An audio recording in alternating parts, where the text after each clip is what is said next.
Very much, Dr. Lee. I'm going to call him John. Please call me Ajit. So, ladies and gentlemen, this is your Vice Captain speaking. I'm happy to announce that our test captain has taken the flight and we are cruising at 30,000 feet. And we had a wonderful flight. Thank you very much for the great opening remarks. But expect some turbulence, so please put on your seat belts. So, John, by the way, the ground rules before we land our flight is that we will have a sort of a brief Q&A for a few minutes, and then we'll open it up for everybody else. I guess that's okay.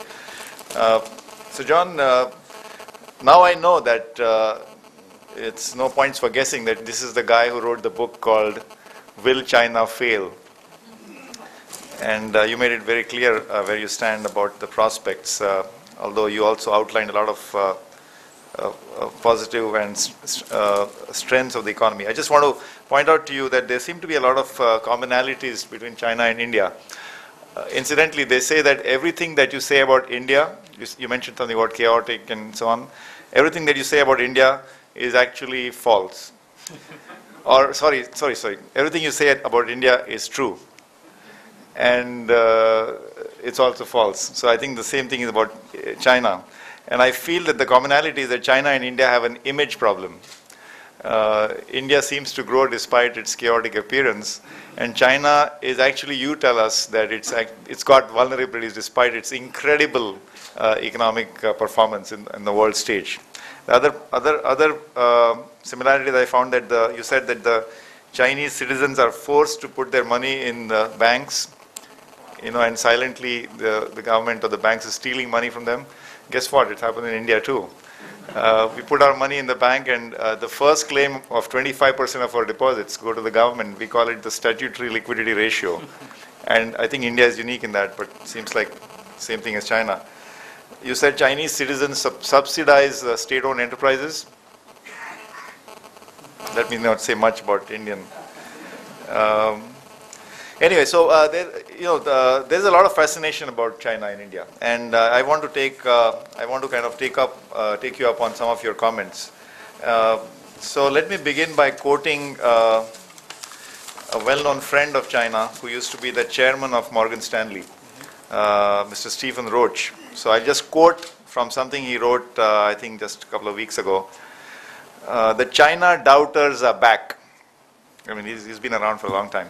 They seem to come in waves every few years or so. Year in and year out, China has defied the naysayers and stayed the course, perpetuating the most spectacular development miracle of modern times. That seems likely to continue.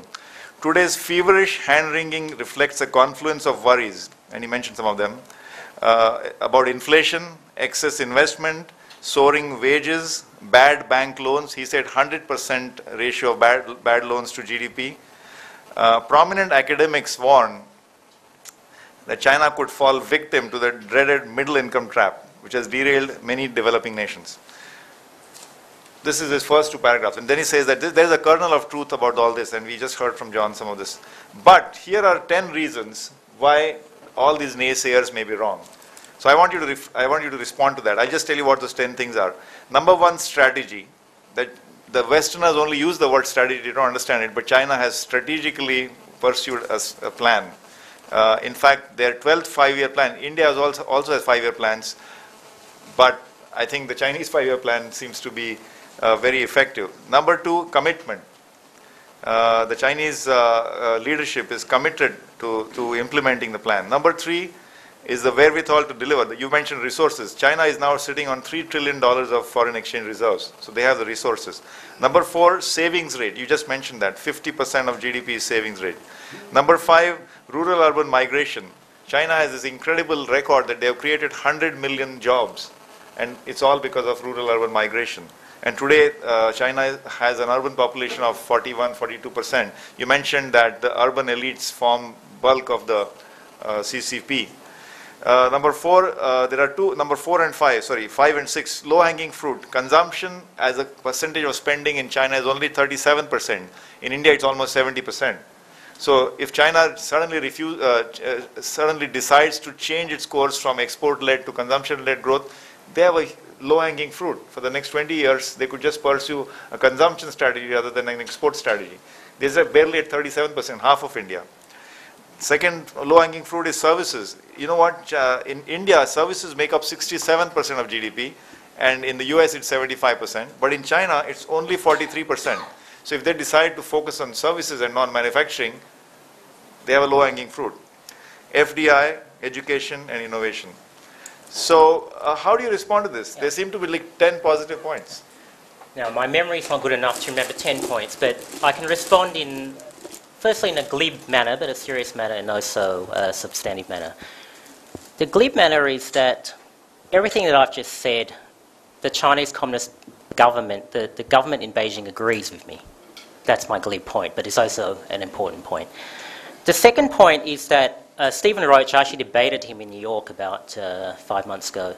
Stephen Roach takes a very investment banking view of the world.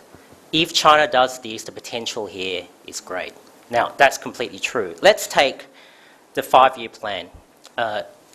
China is blessed with wonderful leaders in Beijing. I think that's undoubtedly true. The 5-year plan hits all the right marks. It's moving to consumption-led growth, all the sort of responding to all the problems that I've brought up. The main problem is implementation. You know, China is administratively an extremely decentralized place. You have 1 million officials in Beijing, you have 45 million officials spread throughout the country. The officials in Beijing have had a plan for the last 8 years to move towards consumption-led growth. What has happened? Consumption as a proportion of GDP has declined from about 40% to 33% in that period. Fixed investment, which the Chinese leaders and economists admit is overdone in China, that is increased from about 45% of GDP to 55–60% of GDP. Now, there has been no economy in world history where that is sustainable.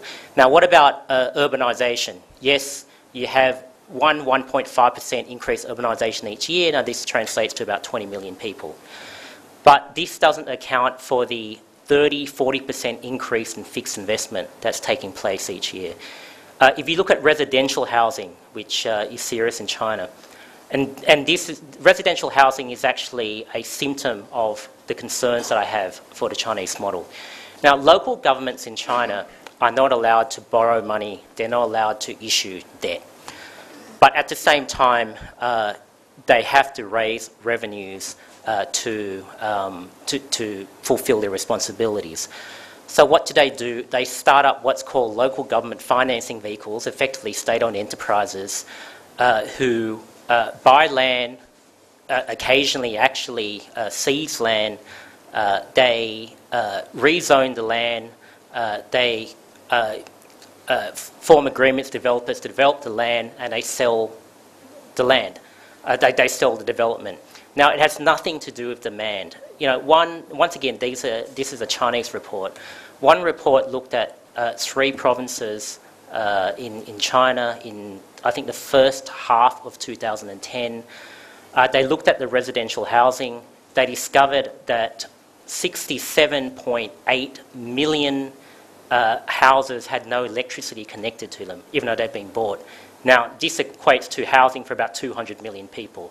The point I'm trying to make is that you can't keep on doing this forever. And the local government financing vehicles, the SOEs who are involved in property development, local governments now receive 40–50% of their revenues from the housing market.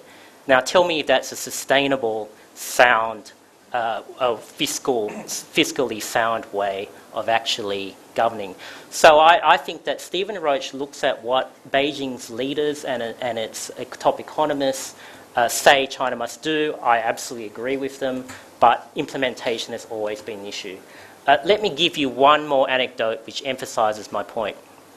I spoke to a fairly senior manager at the Bank of China early last year. And China has been trying to clamp down on lending and investment by local branches, by increasing reserve requirement ratios, issuing directives, restricting lending and so on. Yet lending has increased by 35%.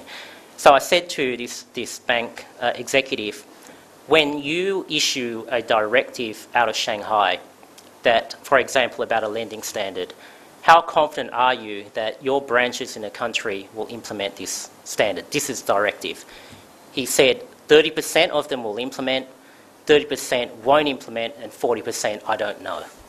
I mean, this is not to criticise China. All I'm trying to say is that on the one hand, it's a huge economy, but on the other hand, it's not a well-governed political economy. Yeah, well, on that, John, I want to ask you about, you mentioned 1 million officials in Beijing and so on. What fascinates us is that it's a centralized system. It's not a plural political, competitive politics like India. And in spite of being a very centralized system of party and bureaucrats and so on, it seems to throw up very talented and competent people to the top. And they all have a very sort of, what should I say, very well-defined career path. For example, President Deng Xiaoping, who's the father of Chinese economic reforms, was earlier the mayor of Shanghai, right? So was Zhu Rongji. I'm not sure. But they seem to be stepping stones. Yeah. So you be a mayor, you do a successful, you're given a promotion, you rise to Beijing, and then one day you become the president. So how is it that such a centralized system manages to throw up such an incredible meritocracy? Only the competent people rise to the top. And this has happened for the last 30 years. Well, I would say it's centralized in the sense that it's a one-party system, so you rise within the one organisation. But, it's relatively easy, when you set the criteria for achievement, that could be high economic growth in the particular jurisdiction that you have, or whatever the case may be. It's relatively easy to cherry-pick the elite and give them the responsibilities in Beijing. But, that's relatively easy. You don't have to bother about elections, you don't have to bother about popular appeal, you can just pick the most talented technocrats. But you do agree there's a meritocracy? It's a meritocracy at the top, but it's not a meritocracy there are 6, or some people would say 7 layers of government. It's a meritocracy in the first 2 layers, it's not a meritocracy in a lower 5 layers. The problem is that most implementation takes place in the 3rd, 4th, 5th layer. Well, let me ask you a related question. There are 47 provinces, right? Total of 30, no, 34. 30, sorry, 30? 30. So there are 30 provinces, what we call states in India, the 30 states. Yeah. And every state has this dual centers of power. I mean, we are kind of familiar with that. So there's a party chief and there's an administrative chief. So equivalent would be a chief minister of a state in India and the head of the political party. And what seems to happen is that the objectives of these two people in every state, in every province, seem to be aligned, which is, as you said, increase the fixed capital investment, perhaps also increase employment. So are you saying that those incentives are working? Well, those incentives are working to produce the kind of growth that China has, and that is you give loans to state-owned companies and they invested in fixed investment. So that's aligned. But the problem is that, I suppose maybe this point wasn't brought out. High growth is a symptom of China's modern-day problems. And that's the main problem, that even Beijing says we need to slow growth down because it's unsustainable growth, and we need to focus more on what they call quality growth, which is growth in domestic consumption. So this increase in fixed investment and the alignment of local levels and provincial levels government pouring more money into fixed investment is actually indication of the problem, that Beijing cannot stop these local governments from continuing on the path that they've been on. I have a lot of sympathy for what Beijing's trying to achieve. I just think that it's very hard for them to implement given those structures. Well, on this fixed investment, I just wanted to ask a sort of a devil's advocate. You said that Chinese bad loans. So this is, John is saying that there's a lot of loan pushing. There's a lot of the state-owned banks give lots of loans and you build lots of highways and lots of power projects. and that's 50% of GDP. And that results in bad loans because Ernst & Young, he mentioned, so I can mention that name, Ernst & Young and Bright auditors like that, they classify and they say these are all bad loans. So, but the Chinese say, I believe, I'm just putting it in a caricature, that if you have zero bad loans, then you can go to the bank and you can point to the treasury, those are all my greenbacks, the notes, the currency notes, so we have no bad loans. The Chinese say, all our bad loans, those highways and those bridges and those bricks and mortar buildings and housing, our bad loans are sitting like real assets. Would you rather have no bad loans and only cash in the bank, or would you rather have lots of bad loans, but they're all lots of highways and bridges, and eventually they'll get used? Well, so how do you say that? it depends on, yes, building a road is better than burning money or throwing it away, but it still depends on whether that highway or that building or that residential housing is ever being used. I'm not an economist, but I suppose in a way, because I'm an economist, I try to simplify things in my very simple mind. And in my very simple mind, if you spend money building things that no one wants or needs, sooner or later, the laws of economics apply. And I've quite often heard arguments that, these situation doesn't apply in China, that situation doesn't apply in China. In my mind, the laws, do the laws of economics and profit and loss apply in China? Yes, I think they do. Yeah, but what you're calling bad loans are simply highways or airports or bridges which are very, very sparsely used today, but maybe the traffic will come. So the philosophy of China is first you build a stadium and then the players will come, the audience will, the spectators will come. In India, you wait till the airport is just bursting and falling apart, and that's when you think about calling the architect. I just want to mention that because of this excessive building spree in China, and this is where the Australia connection comes in, that I'm just for everybody's information, that in just 5 years in China, from 2005 to 2010, this is the year which covers the Beijing Olympics, crude oil imports doubled. Electricity production doubled. Coal imports went up by 5 times. Crude steel production increased by an incredible 20 times. In just 5 years, aluminum production doubled. China has now overtaken the US in terms of manufacturing of cars. And manufacturing output, China's share of manufacturing output in the world is now ahead of the US. Just happened last year, I think. That's why they import lots of iron ore, lots of coal, and they make friends like Australia. Australia loves them. Australia said that China is their biggest trading partner. Guess what? China is India's biggest trading partner. Our biggest trading partner used to be the US and then Europe, and I think for a little while the Middle East. But India's biggest trading partner today is China, and that happened in a rapid period of about 5 or 7 years, from zero to today $60 billion. So all this can't be bad news.